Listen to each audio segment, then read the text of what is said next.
Kim is still cooking, baby. This is an emergency pod dropping on a Saturday when it should have been a Thursday.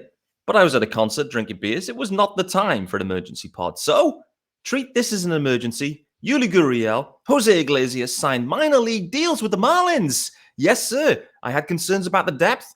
Do these guys solve that problem equally? What's got me thinking now? What about the outfield? Is Jesus Sanchez potentially a DFA candidate? So much to get into on today's bonus Saturday. Locked on Marlins. You are Locked On Marlins, your daily podcast on the Miami Marlins. Part of the Locked On Podcast Network, your team every day.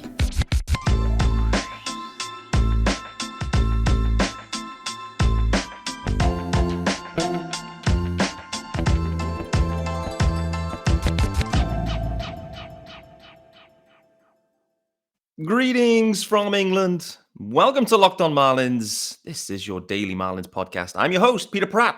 Hit me up on Twitter at MiamiMarlins_UK. Hit subscribe wherever you get your pods. It is your team every day. And head over to YouTube. Hit up Locked On Marlins there. Hit subscribe there also. You will get the video version. And you will see it's daytime here. It's Saturday morning as we look ahead to Great Britain going head-to-head against USA in the WBC. Big day for British baseball. Just imagine if Vance Worley twirls a gem and the British boys beat the USA. Would be absolutely sensational. If you are thinking about putting a bet on that, I would advise not to do that probably. But this episode is brought to you by FanDuel Sportsbook, official sportsbook of Locked On. Make every moment more. Visit FanDuel.com/LockedOn today to get started. More about those guys later on, but this is the emergency pod that wasn't. The news dropped, and it was back-to-back news. We heard the news that the Marlins had agreed a deal with Yuli Gurriel, and we're waiting to see, is this going to be some sort of major league contract? They had a $3 million offer on the table. They pulled it away. Gurriel went and explored the market, let's say. In the end, the Marlins secure Yuli Gurriel on a minor league deal here. So things played out well for the Marlins. I guess the first base market, kind of fizzled out a bit for Gurriel, and he heads to Miami now. This solves one of the key problems the Marlins were facing into in terms of depth. And also the other thing too is, having Cooper there at first base, I'm not sure is optimal. I think Gurriel actually, it's a good chance he takes a ton of playing time here. Skip Schumacher then says, actually, Gurriel, he's going to be taking some reps at second and third base as well. So the Marlins are going to be asking tons about Gurriel. The Marlins are asking tons for everyone right now. If you are a Marlin and you are an infielder, then you're being asked to play everywhere effectively. So big news. I think this is a piece that the Marlins, in the end, did need. Clearly, they're happy with Arias at second base, and they want him to be there for the majority of the season. He'll get some days off, perhaps DHing or whatever it might be.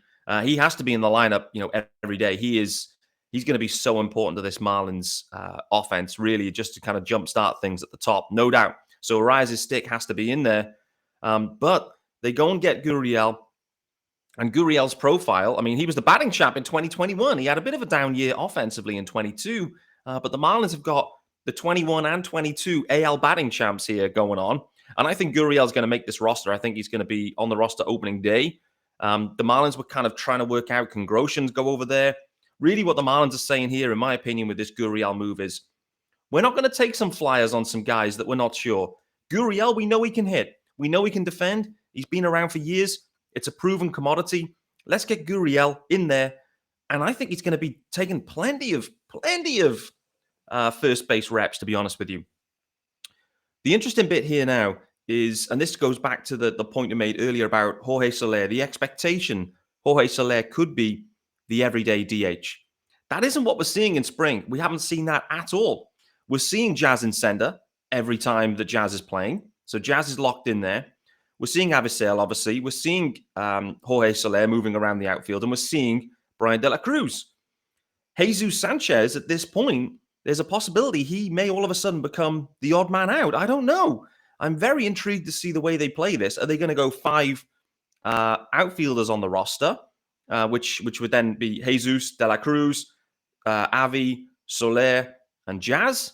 Or are they going to go with a 4-man outfield and have that versatility across the infield? I think it's a really intriguing situation here. Not to further complicate things, but the reality was it did further complicate things. Straight after the Gurriel deal, you then get news that the Marlins have also agreed a minor league deal with José Iglesias. Not to be confused with Enrique Iglesias. That's where I thought we were talking about. But José Iglesias, he was an all-star back in 2015, which I put out on Twitter that everyone thought was pretty funny. But Iglesias, effectively, when you look at him, is not quite Miguel Rojas ability at short, but he's a good shortstop defensively, and also hits well against lefties. So does Gurriel. So does Gurriel. So does Iglesias. These guys hit well against lefties. It was a problem the Marlins have had for many years, actually. Last year it was really, it was really, how do I describe it? It was really poor. It was really poor against lefties. But it's been a constant problem for them for years. So getting some guys in, known commodities, and actually Miggy Rowe used to be like, we'd always feel confident about Miguel Rojas hitting against lefties. The same against Lewis Brinson. With Brince, okay, in the main it wasn't great, but when he was just platooning and hitting against lefties, Brince was fine. And obviously Brince no longer with the organization. Miguel Rojas obviously no longer with the organization. And so Iglesias is kind of like a Miggy Rowe, that kind of same profile. Very contact heavy. So the Marlins continue down this pathway. The same with Gurriel too. They continue down this path of just heavy contact guys. Death by 2 million paper cuts now. The question then is, does Iglesias break camp with the team? What kind of role could he play? I think there's a real decent chance that Iglesias also breaks camp. I know we're maybe talking about Garrett Hampson breaking camp, but I sense with this move that, Hampson, they may be considering leaving Hampson down at AAA to start the year. They'll still see some reps, I'm sure, at the big league level at some point as people get hurt. But I get the sense there's a really good opportunity here for both Iglesias and Gurriel to make the team. And what does that mean for the roster overall? That starts to get interesting. I know clearly we got Fortes and Stallings, from a catching perspective.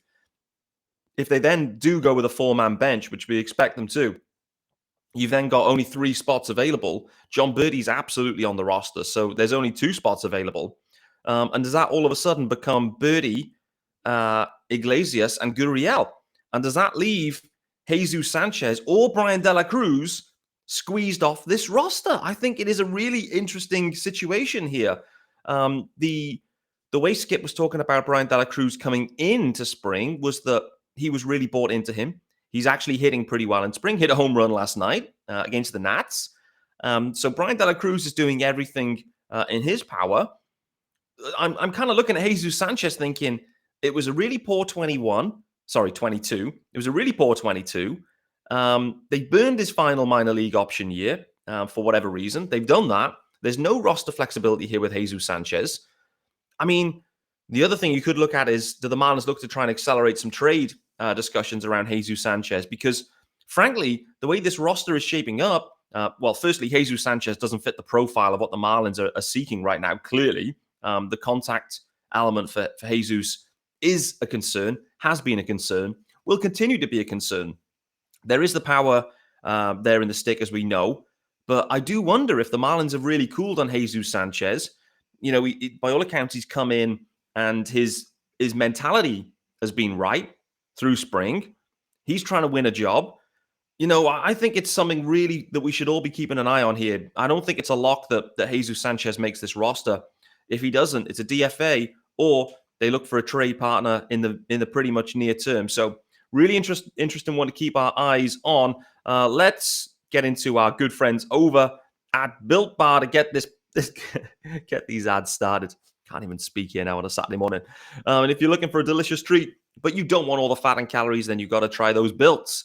What makes them so good? Well, for starters, 100% real chocolate. That's right, 100% real chocolate. All of the flavors, guys. All of the flavors. Churro, peanut butter brownie, coconut almond. They've got it all. I don't know how Built does it, but these bars, they taste like a candy bar, whilst maintaining amazing macros, and what's even better, they are healthy. 130 calories, 4 grams of sugar, 17 grams of protein. And you don't need to wait around to get a box. You can still go over to built.com, but if you need them now, there are options for you. You head over to Walmart, pharmacy section, grab yourself a box, a 4-bar box, cookies and cream, double chocolate, or coconut puffs. And if you are thinking of the Built Extravaganza, there is a 13-bar box available in Sam's Club. It's got all the hit flavors, brownie batter and churro. Thank me later and enjoy those Builts. All right, so Gurriel in, Iglesias in. Intrigued to see what kind of reps they get, what kind of role potentially is required of these guys. I think the signings make a ton of sense. I think it definitely, for me, means that Jordan Groshans will be starting the year at AAA. Jacob Amaya the same. So the Marlins are layering in some depth within the middle infield here. However, clearly Groshans, Amaya, not tested at the major league level. The Marlins are getting guys in that are maybe more proven, and there's a lack of development that has to happen in real time. This is like, Guriel, you know what to do, brother. Stand in there, do your thing at first, and swing it. And the same with Iglesias. And I think looking at things shortstop-wise, Iglesias and Wendle could be a real nice platoon situation there at shortstop. I think we've kind of talked about it for a while, maybe thinking about Amaya and Wendle or Groshans, some kind of combination there when a lefty's on the mound. But the Iglesias-Wendle combination at short makes a ton of sense. And then really the Marlins, as they look ahead to 2023, back end of 23, into 24, as Joey Wendle's contract expires, who knows what happens at center field. But then the Marlins give the best development opportunity to Jacob Amaya, Jordan Groshans, Xavier Edwards, these guys to continue their development path without being asked to come up to the major league level and struggle and also have a limited amount of playing time. It just gives those guys the opportunity to develop at their own pace rather than the pace that the Marlins and the big league club need them to develop in. So it makes a ton of sense. They need to think of the long-term situation at shortstop. They really need at least one of these guys to emerge as a potential everyday big league player. There's potentially Naz Nunez coming down the pipe as well. So people are excited about Nunez for certain. But for me, I like this signing of Iglesias as a stopgap. I think he's going to make the team. I think he's going to be platooning with Wendle. I think Gurriel makes the team. I think he plays a ton at first base. I really do. I think Coop actually becomes more of the regular DH. And then I think you've got the 4 outfield guys kind of cycling around. The question is when Jazz needs a break, who's going to play in center? I think Brian De La Cruz can handle that just about. Spoke about it with Sean earlier this week. Probably Jesus Sanchez is the better option there at center field. But again, the stick and the profile is just so not the Marlins in 23. It really isn't. I think that's the main thing with Jesus Sanchez. The same with Herrera and Encarnacion. These sticks and their profiles, the Marlins have just literally done a 180 on that. They have gone completely the opposite direction, almost to a point where everyone's profile looks almost identical, apart from perhaps Soler and Avi. But we'll wait and see on that one, guys. Let's get into some reliever talk as well, because we've had some debuts, some spring debuts. So we're going to talk about that shortly. But before we do that, reminder: this episode is brought to you by our friends over at FanDuel. It is the midway point of the NBA season, and the perfect time to download FanDuel, America's #1 sportsbook. New customers get a no-sweat first bet up to $1,000. That's bonus bets back if your first bet does not win. Just download the FanDuel Sportsbook app. It's safe, secure, and super easy to use. You can bet on everything from the money line, point scorers, and number of threes drained. Plus, FanDuel even lets you combine all of your bets at a chance at a bigger payout with a same-game parlay. So don't miss the chance to get your no-sweat first bet up to $1,000 in bonus bets when you go to FanDuel.com/lockedon. That's FanDuel.com/lockedon to learn more. Make every moment more with FanDuel, an official sports betting partner of the NBA.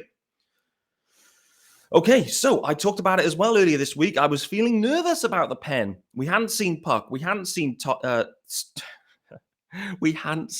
Scott either, or Brazoban. All 3 of these guys projected to be on the opening day roster in the pen. And we hadn't seen any of them. Visa issues and injuries, but a couple of days on, that situation has changed. Both Puck and Scott went last night, an inning apiece for those guys, and Brazaban the previous day. So all of a sudden, if all is well, those guys are trending in exactly the right direction. Jesus Luzardo was also looking in fine form yesterday. 6 Ks, one of which included, I think, a batter clock violation or whatever, however you phrase that, for his final strikeout. We also got a good amount of innings and pitches out of Yuri Perez as well. Continues to impress. Didn't see any of it, but just going slightly under 3 innings there again for Yuri Perez. So overall for the Marlins right now, this bullpen with Puck, Scott, and Brazaban all returning here just at the 9th, 10th of March. They're putting themselves in a good position here, and the Marlins in a good position to have their full strength bullpen rolling out into opening day. And let's be honest, guys, opening 2 weeks, it's a tall order. The Mets are in town for 4 games. Twins are in town. And then I think it's over to the Mets again after that. So the Marlins are going to be heavily tested here really early on. They need to come out the gate absolutely scorching, because as we've seen in the past, if they start the year, 2-8 or something, it feels like a huge, huge way up there and a huge cliff there, particularly in this division. It feels like you kind of need to start hot and then just kind of keep treading a little bit, maybe, is the way to do it.